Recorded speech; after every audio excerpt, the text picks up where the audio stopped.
SC ने दी बड़ी चेतावनी। रामनवमी पर भड़की सांप्रदायिक हिंसा को लेकर कलकत्ता हाईकोर्ट ने नाराजगी जाहिर की है। मंगलवार 23 अप्रैल 2024 को अदालत ने चेताते हुए कहा कि इस साल जिन निर्वाचन क्षेत्रों में सांप्रदायिक हिंसा भड़की है उन जगहों पर वह लोकसभा चुनाव 2024 की मंजूरी नहीं देगी। अगर लोग शांति के साथ कोई जश्न नहीं मना सकते हैं तब चुनाव आयोग से हमारी सिफारिश है कि ऐसे निर्वाचन क्षेत्रों में चुनाव न हो। परिवारवाद पर सीएम नीतीश का रुख आक्रामक। सीएम नीतीश कुमार लगातार कटिहार का दौरा कर रहे हैं। यहां से कटिहार और पूर्णिया दोनों सीट के एनडीए प्रत्याशी के पक्ष में चुनाव प्रचार कर रहे हैं। वहीं मंगलवार को कटिहार के समेली प्रखंड नरहैया में पहुंचे सीएम नीतीश के निशाने पर लालू परिवार रहा। उन्होंने कहा कि 2005 में हम लोगों को आने का मौका मिला, उसके पहले किनको मौका था। अपने रहे 7 साल, फिर बीवी को बता दीजिए, अब अपना बाल बच्चा और बेटी को बना रहे हैं। और हम लोगों के लिए तो पूरा बिहार, पूरा देश परिवार है, हम लोगों का अपना कोई परिवार नहीं है। स्मृति ईरानी ने कांग्रेस की तुलना लंका से की। उत्तर प्रदेश की वीआईपी लोकसभा सीट अमेठी में मंगलवार को हनुमान जयंती पर भारतीय जनता पार्टी और कांग्रेस दोनों राम भक्त हनुमान की शरण में पहुंचे। इस दौरान दोनों पार्टियों के नेताओं ने एक दूसरे पर जमकर आरोप प्रत्यारोप लगाए। केंद्रीय मंत्री और अमेठी सांसद स्मृति ईरानी अमेठी में चुनाव प्रचार के दौरान कांग्रेस की तुलना लंका से कर डाली। उन्होंने कहा कि इस बार मोदी का हनुमान बनकर कांग्रेस की लंका में आग लगानी है। सांसद स्मृति ईरानी ने जगदीशपुर विधानसभा में जनसंपर्क के दौरान ग्रामीणों से कहा कि अमेठी में कांग्रेस ने अभी तक अपना प्रत्याशी नहीं उतारा है। लोकसभा चुनाव के बीच रॉबिन सांपला आप में शामिल। लोकसभा चुनाव के बीच पंजाब में भारतीय जनता पार्टी को बड़ा झटका लगा है। बीजेपी नेता रॉबिन सांपला ने आम आदमी पार्टी का दामन थाम लिया है। रॉबिन सांपला विजय सांपला के रिश्तेदार हैं। रॉबिन सांपला 10 सालों से ज्यादा समय से बीजेपी से जुड़े हुए थे और उनकी जालंधर में काफी अच्छी पकड़ मानी जाती है। रॉबिन सांपला ने पंजाब के मुख्यमंत्री भगवंत मान और आम आदमी पार्टी के विधायक अमन अरोड़ा की मौजूदगी में पार्टी में शामिल हुए। उनके आप में शामिल होने से बीजेपी के लिए बड़ा झटका कहा जा सकता है। सुनेत्रा पवार और बेटे पार्थ की सुरक्षा बढ़ी। महाराष्ट्र के डिप्टी सीएम अजित पवार की पत्नी और बारामती से एनसीपी के उम्मीदवार सुनेत्रा पवार को Y+ सिक्योरिटी मिली है। अजित पवार के बड़े बेटे पार्थ पवार को भी Y+ दिया गया है। पुणे पुलिस के एक सीनियर अधिकारी ने मंगलवार 23 अप्रैल को इसकी जानकारी दी। पार्थ पवार ने मावल सीट से 2019 का लोकसभा चुनाव लड़ा था, लेकिन उन्हें जीत हासिल नहीं हुई थी। उन्होंने अविभाजित शिवसेना के सांसद श्रीरंग बारने के खिलाफ मैदान में उतरा था। अब वो अपनी मां के लिए चुनाव प्रचार कर रहे हैं। सुनीता केजरीवाल ने प्राचीन हनुमान मंदिर में की पूजा। हनुमान जयंती के अवसर पर दिल्ली के मुख्यमंत्री अरविंद केजरीवाल की पत्नी सुनीता केजरीवाल ने मंगलवार को कनॉट प्लेस स्थित प्राचीन हनुमान मंदिर में दर्शन किए। इस मौके पर सुनीता केजरीवाल ने प्रार्थना की कि हनुमान बाबा सबको सद्बुद्धि दें, सबका मंगल हो। हनुमान बाबा सबके कष्ट दूर करें। मेरे भी सर के साथ जल्द ही आऊंगी। अरविंद केजरीवाल की न्यायिक हिरासत बढ़ी। दिल्ली के मुख्यमंत्री अरविंद केजरीवाल को आबकारी नीति मामले में राहत नहीं मिली है। मंगलवार को कोर्ट ने 7 मई तक के लिए न्यायिक हिरासत में भेज दिया है। अब 7 मई को अरविंद केजरीवाल की अगली पेशी होगी। सीएम केजरीवाल मंगलवार को जेल से वीडियो कॉन्फ्रेंसिंग से न्यायिक हिरासत खत्म होने के बाद पेश हुए थे। इससे पहले आबकारी नीति घोटाले से संबंधित मनी लॉन्ड्रिंग मामले में गिरफ्तार अरविंद केजरीवाल की दिल्ली की एक अदालत ने 23 अप्रैल एक न्यायिक हिरासत बढ़ा दी थी। 14 दिनों की न्यायिक हिरासत समाप्त होने के बाद केजरीवाल को जज कावेरी बावेजा की अदालत में पेश किया गया था।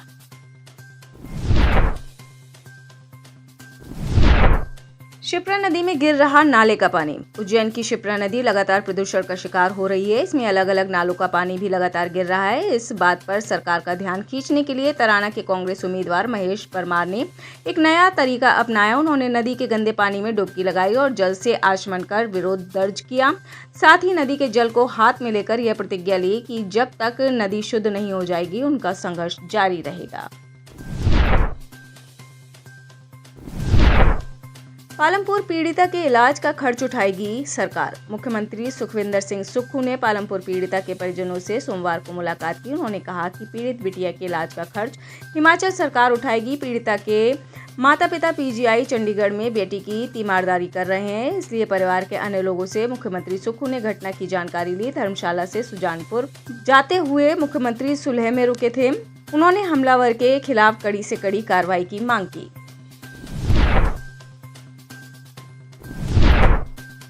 रिलायंस इंडस्ट्रीज ने रचा इतिहास। वित्त वर्ष 2023-24 की चौथी तिमाही में देश की सबसे बड़ी निजी कंपनी रिलायंस इंडस्ट्रीज के मुनाफे में गिरावट आई है।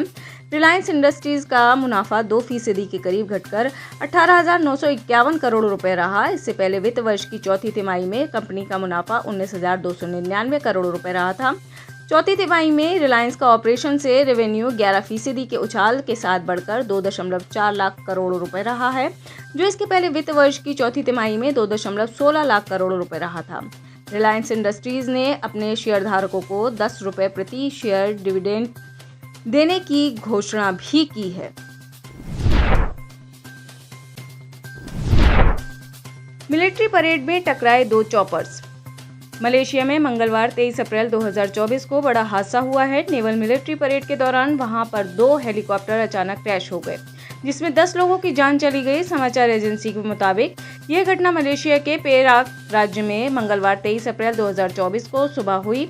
इस बीच रॉयल मलेशियाई नौसेना की ओर से संक्षिप्त बयान में जानकारी दी गई कि यह घटना लुमुट रॉयल मलेशियाई नौसेना बेस पर स्थानीय समयानुसार सुबह 9:32 पर फ्लाई पास्ट रिहर्सल के दौरान हुई। नाइजीरिया पहुंचेंगे इटालियन M346FA लड़ाकू विमान।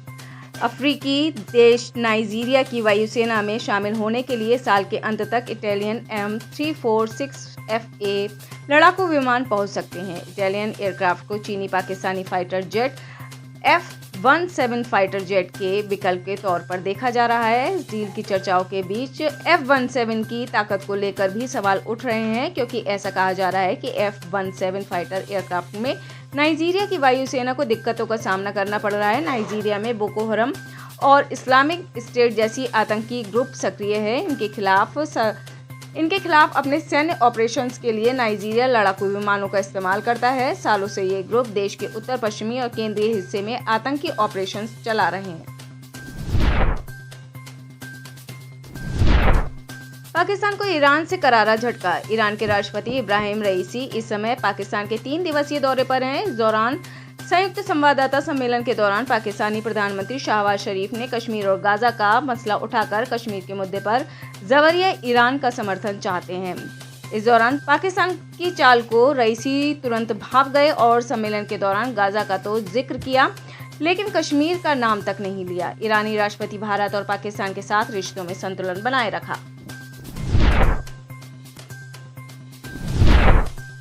चीन मैक्सिको के रास्ते खेल रहा बड़ा खेल। ट्रेड वॉर के बीच चीन अमेरिका में दूसरे रास्ते से घुसने की कोशिश कर रहा है। चीन मैक्सिको के जरिए अमेरिका में अपने प्रोडक्ट बेच रहा है। इससे उसे काफ़ी मुनाफा भी हो रहा है। दरअसल चीन की कई कंपनियों पर अमेरिका ने हाई टैरिफ और प्रतिबंध लगाए हैं। ऐसे में चीन अमेरिका में व्यापार करने के लिए दूसरे देशों के जरिए रास्ता बना रहा है। फर्नीचर कंपनी है जिसका नाम मैनवॉ है। यह कंपनी अमेरिकी रिटेलर कॉस्टको और वॉलमार्ट के लिए फर्नीचर बना रही है। हालांकि हर प्रोडक्ट पर मेड इन मैक्सिको के ठप्पे लगाए जाते हैं। इस त्रिकोणीय कारोबार को मैक्सिको की दुनिया में नियरशोरिंग कहा जाता है।